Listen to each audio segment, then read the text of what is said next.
میں حضرت کی بارگاہ سے سلام اجازت کے بعد واپس آیا، اور پھر زندگی میں جب بھی مجھے کوئی مشکل، مجھے کوئی پریشانی اور مجھے کوئی الجھن، اور میری زندگی میں جب کوئی ناکامی آئی یا کوئی بھی واقعہ، میں نے فوراً حضرت امام حسن عسکری سلام اللہ رضوان اللہ تعالی علیہم اجمعین کا عمل کیا، اور جب بھی کیا میں ہمیشہ کامیاب ہوا، اور جب بھی کیا میں ہمیشہ سرخرو ہوا، اور مجھے رزق بھی ملا، صحت بھی ملی، عزت بھی ملی، وقار بھی ملا، شان و شوکت بھی ملی، اور مجھے زندگی میں کامیابیاں ملی۔ بسم اللہ الرحمن الرحیم، السلام علیکم ورحمۃ اللہ وبرکاتہ۔ ہر مجلس نہ صرف محفل ہے، مجلس ہے، اور اہل البیت کے مناقب، کمالات، ان کی برکات ہیں، اس میں مسائل کا حل، الجھنوں کا حل اور مشکلوں کا حل بھی اس میں موجود ہے، اور 100% ہے۔ ہر واقعے کے ساتھ کوئی وظیفہ ملتا ہے، ہر واقعے کے ساتھ کوئی تسبیح ملتی ہے، ہر واقعے کے ساتھ کوئی عمل اور زندگی کا ایک ایسا نظام ملتا ہے جس میں مشکلات، مسائل، الجھنیں اور پریشانیوں سے نکلنے کی سچی راہیں ملتی ہیں۔ آئے میں آپ آج کو ایک واقعہ سناتا ہوں، اور وہ واقعہ بہت کمال واقعہ ہے۔ امام حسن عسکری بہت باکمال ہستی ہیں، بہت ہی زیادہ تقوی، علم اور سخاوت کے بے مثال بادشاہ ہیں آل رسول کے۔ ان کے بارے میں ایک شخص نے ایک واقعہ سنایا، متقی بن زید نے۔ وہ کہتے ہیں کہ میں حالات غربت، تنگ دستی میں چلا گیا، اور حتیٰ کہ میری آخری سواری گھوڑا تھی وہ بھی بک گیا، اور میں ایک وقت ایسا آیا کہ میرے پاس کچھ نہیں تھا، تو گھوڑے کی لگام پڑی تھی پرانی، اور وہ اونے پونے میں وہ بھی بک گئی۔ اتنی غربت، اتنی تنگ دستی، ختم ہو گیا سب کچھ۔ کہا لوگ کھجوریں چنتے تھے کہ یہ کھجور کھانے کی ہے، یہ کھانے کی نہیں ہے، جو پھینک دیتے تھے میں وہ لاتا تھا، اور بعض اوقات ان کھجوروں میں بوسیدگی ہوتی تھی، میں پانی سے دھوتا تھا اور خود اور بچوں کو کھلاتا تھا۔ حتیٰ کہ ایک وقت ایسا بھی آیا مجھے کھجوریں بھی نہ ملی، تو میں نے کھجور کی گٹھلی منہ میں رکھ کے اس کو چوستا رہا اور اپنے آپ کو بہلاتا تھا اور اپنے بچوں کو بہلاتا تھا کھجور کی گٹھلی سے۔ یہ حالات میرے اوپر آ گئے، یہ حالات اور یہ واقعات میری زندگی میں، کہ لوگ مجھ پہ ہنسنے لگے، حاسدین میرا مذاق اڑاتے تھے، اور جو میرے دوست تھے وہ مجھ پہ ترس کھاتے تھے اور مجھ پہ رحم کھاتے تھے۔ کچھ دوستوں نے میری مدد بھی کی خفیہ، لیکن شاید اوپر سے فیصلہ کچھ اور تھا۔ جو مال اور جو چیزیں، جو مدد میرے پاس آتی تھی، وہ مال اور چیزیں، مدد میرے گھر میں آ کے مٹی، دوسرے لفظوں میں سونا میرے گھر میں مٹی بن جاتا تھا، اور میں فاقوں، تنگ دستیوں میں اور ذوب و حالی میں ایسے میرے دن رات گزر رہے تھے، اور میں اسی زندگی کو دیکھ رہا تھا۔ میں نے کبھی سوچا نہیں تھا کہ میرے حالات ایسے بھی ہو جائیں گے، اور میں نے کبھی سوچا نہیں تھا کہ میری زندگی میں مشکلات، مسائل ایسے بھی آ جائیں گے۔ کیسا عجیب واقعہ ہے۔ اور آج بھی وہ نہیں، صدیوں پہلی بات میں ایک سچا قصہ آپ کو سنا رہا ہوں، وہ نہیں، آج بھی دنیا میں کچھ لوگ، اور بہت کچھ لوگ ایسے ہیں جن کے غربت کے حالات ایسے ہیں، جن کے تنگ دستیوں کے حالات ایسے ہیں، اور جن کے گھر میں کانٹے بھی نہیں، پھول تو بڑی بات ہے، اور جن کے گھر میں پانی بھی نہیں، مشروب تو دور کی بات، اور دودھ تو بڑی نعمت ہے۔ یہ وہ شخص ہے جو اپنے حالات بتا رہا، اور یہ وہ شخص ہے جو اپنی زندگی کی تلخیاں اور سختیاں بتا رہا، اور زندگی کی تلخیاں اور سختیاں اس شخص کو کھائی جا رہی تھی۔ کہتے ہیں ایک دفعہ ایسا ہوا کہ میں رات کو بھوکا سویا، اور درود پاک پڑھتے پڑھتے میں سو گیا، میری آنکھ لگ گئی، میں گہری نیند میں سو رہا تھا، کسی نے میرے دروازے پہ آواز دی، دستک دی، اور میں نے محسوس کیا کہ رات کا آخری پہر، اور کہا کہ اس کا احساس اس لیے ہوا کہ مرغ بانگ دے رہا تھا، مرغ آواز دے رہا تھا، بانگ دے رہا تھا۔ میں سمجھ گیا کہ رات کا آخری پہر، جسے ہم تہجد اور سحری کا وقت ہے۔ ایک شخص نے زور زور سے میرا نام لیا، متقی متقی متقی، تو کہا، میں پریشان اٹھا، اور مجھے ایک خیال آیا کہ کوئی قرض لینے والا ہے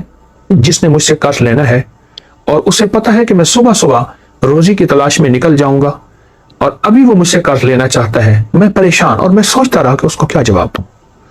جھوٹ میں بول نہیں سکتا، پر جواب دوں تو کیا دوں۔ کہا اسی سوچوں اور خیالوں میں دروازے کے باہر گیا تو ایک شخص ملا، ایک کالا حبشی غلام تھا اور اس نے نہایت محبت سے سلام کیا، مجھ سے مصافحہ کیا، اور ایک تھیلی تھی۔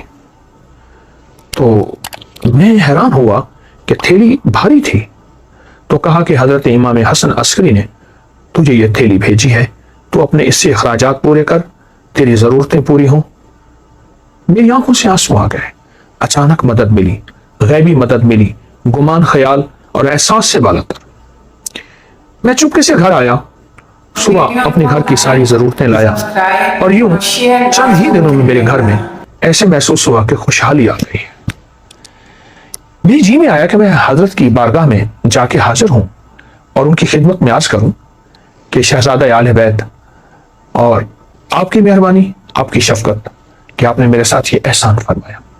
آپ نے میرے ساتھ یہ شفقت فرمائی۔ میں حضرت کی بارگاہ میں گیا تو حضرت مصلی پہ بیٹھے اور دعائیں مانگ رہے تھے اور آنکھوں سے آنسو جاری تھے۔ اہل بیت کا یہ ترا، تاج اور عظمت ہے کہ ان کی طبیعتوں اور مزاجوں میں ہمیشہ عبادات رہی ہیں، اعمال رہے ہیں،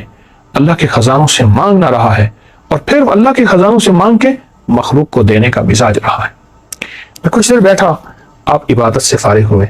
تو میں نے ان کی بارگاہ میں دست بستہ سلام پیش کیا اور نہایت ہی ممنون اور شکریہ کہ آپ نے میری اس تنگ دستی میں خبر لی اور آپ نے نہایت کرم نوازی فرمائی، اور آل رسول کی سخاوت جو ہوتی ہے واقعی ہے۔ میں نے کچھ کلمات آپ کی بارگاہ میں عرض کی۔ آپ ایک پل میں سنجیدہ ہو گئے اور سنجیدہ ہو کے فرمانے لگے، ہم آل رسول کو ایک چیز ملی ہے، میں تجھے بتاؤں، اور آئندہ کے لیے اگر تو بھی کرے گا، تیری خود وسعت ہوگی، یعنی تیرے پاس مال، نعمتیں اور چیزیں ہوں گی، اور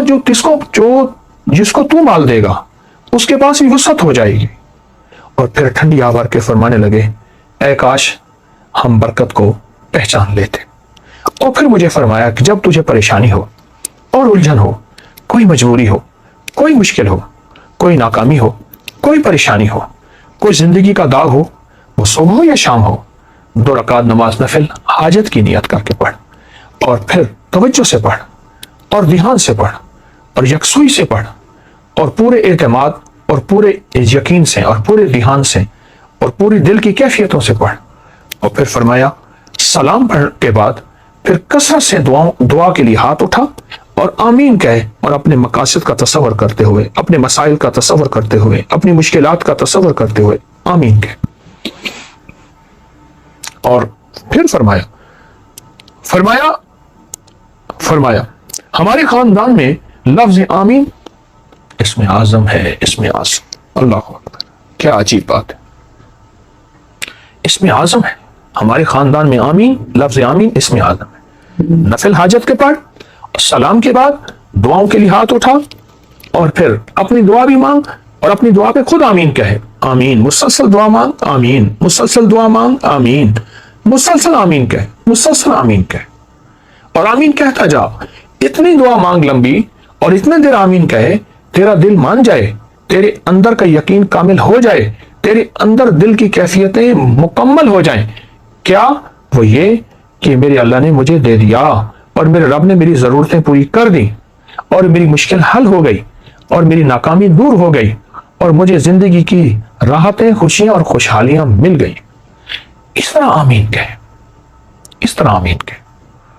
اور اس طرح آمین کہے کہ تیرے اندر سچا وجدان پیدا ہو جائے، سچا درد پیدا ہو جائے، اور تیرے اندر سچا یقین پیدا ہو جائے۔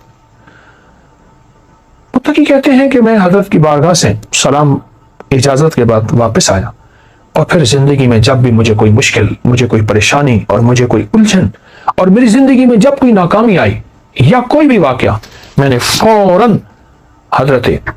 امام حسن عسکری سلام اللہ رضوان اللہ تعالی علیہم اجمعین کا عمل کیا، اور جب بھی کیا میں ہمیشہ کامیاب ہوا، اور جب بھی کیا میں ہمیشہ سرخرو ہوا، اور مجھے رزق میں ملا، صحت میں ملی، عزت میں ملی، وقار میں ملا، شان و شوکت میں ملی، اور مجھے زندگی میں کامیابیاں ملی۔ اللہ والو، یہ بڑے تھے ہمارے، اور بڑوں نے ہمیں اللہ سے مانگنا سکھایا، اللہ کے خزانوں سے لینا سکھایا، اللہ کی بارگاہ میں کیا ہے، اس کے خزانوں میں، زمین آسمان میں، ہمیں یہ سکھایا۔ یہ عمل آپ کو واقعہ بھی جہاں ان کی سخاوت، جہاں آل البیت کی عظمت، جہاں آل رسول کی نسبتیں اور ان کی ہستیوں کا کمال، وہاں ایک عمل بھی ہے جو ہماری زندگی میں، اور شیخ متقی فرماتے ہیں بس مجھے اس کے بعد پھر کسی چیز کی غرض نہ رہی، میری گھر سے غربت بھی، تنگدستی بھی، فاقے بھی، بیماریاں، پریشانیاں اور قرضے ختم ہوئے، اور میں تونگر بن گیا، تونگر بن گیا، اور میری زندگی میں تونگری آ گئی۔ میں عمل مسلسل کرتا رہا، روزانہ نفل پڑھتا اور روزانہ یہ عمل کرتا، روزانہ نفل پڑھتا، روزانہ یہ عمل کرتا اور گڑ گڑا کے کرتا۔ آپ بھی کوئی وقت مقرر کر لیں، مقرر نہیں، جس وقت کر لیں، فارغ وقت ہو، پوری توجہ سے اور پورے دھیان سے، پھر دیکھیں حالات کیسے پھرتے ہیں، اور کڑی دھوپیں کیسی ٹھنڈی چھاؤں میں، آپ دیکھیں تو صحیح۔ ہاں سائے ڈھلتے ہیں، سائے ڈھلتے ہیں۔ اگر بہت لمبا دن ہے تو رات بھی آتی ہے، اور شام بھی آتی ہے، اور ٹھنڈک بھی آتی ہے، اور اگر سورج کی بہت گرمی ہے تو چاند کی چاندنی بھی آتی ہے۔ آئیں آل رسول سے یہ محبت کے پھول اور موتی لے لیں، ضرور کریں، بہت کریں۔ اور میں نے بے شمار لوگوں کو بتایا، اور جن جن کو بتایا انہیں ہمیشہ برکتوں کے خزانے ملے، انہیں ہمیشہ رحمتیں، عزتیں اور شان و شوکتیں ملی۔ ضرور کریں، اس بات کو بہت زیادہ پھیلائیں، اور یہ چھوٹی چھوٹی مجالس لوگوں کو بہت زیادہ شیئر کریں، اور لوگوں کو بہت زیادہ اس پہ لائیں۔ کسی کا کام ہو جائے گا، کسی کا بھلا ہو جائے گا، آپ کا گھر پہلے آباد ہو جائے گا۔ جزاک اللہ۔